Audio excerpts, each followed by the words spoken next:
Hi friends, నేను మన Vizag beach road లో ఉన్న మాయా వరల్డ్ కి అయితే వెళ్ళాను. అందరిలాగానే వీడియోస్ లో చూసి మాయా వరల్డ్ అంత అద్భుతంగా ఉంది అని చెప్పి వెళ్ళాను. కానీ అక్కడికి వెళ్ళాక నిజంగా అది మాయలా అనిపించిందండి. ఎందుకంటే ఎటు చూసినా కూడా మొత్తం లైటింగ్స్ తో నిండిపోయింది.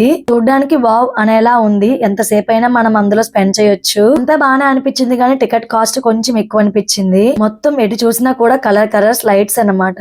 ఇక్కడ చుట్టూ కలర్స్ లైట్స్ చూడడం వల్ల ఏమో కాసేపు బయటకు వచ్చాక కళ్ళు తిరుగుతున్నట్లు అనిపించింది. ఒకటి కాదు రెండు కాదు, మొత్తం మిర్రర్స్ అన్నమాట. మిర్రర్స్ లైటింగ్స్ అన్ని చూసి చాలా సేపు అక్కడే స్పెండ్ చేసాము. ఇక ఈ బ్రిడ్జ్ విషయానికి వస్తే ఒక మ్యాజిక్ అనే చెప్పొచ్చు. దానిపై నుంచి అటువైపు నుంచి ఇటు రావడానికి చాలా కష్టం అనిపించింది. నాకైతే మొత్తం కళ్ళు తిరిగాయి. పిల్లలు కొంచెం భయపడతారు ఈ బ్రిడ్జ్ పై నుంచి నడవడానికి. మొత్తానికి మా వారి సపోర్ట్ తో ఏదో విధంగా బ్రిడ్జ్ దాటేసాను. అలాగే ఈ మిర్రర్ విషయానికి వస్తే ఎటు నుంచి ఎటు వెళ్తున్నామో కూడా కనిపించదు. గణిత్ అయితే కనిపించక 2 times అద్దాన్ని గుద్దుకున్నాడు. కొంచెం జాగ్రత్తగా చూసుకుని నడవాలి. ట్రీ చూసారా, మొత్తం లైట్స్ తో నిండిపోయింది.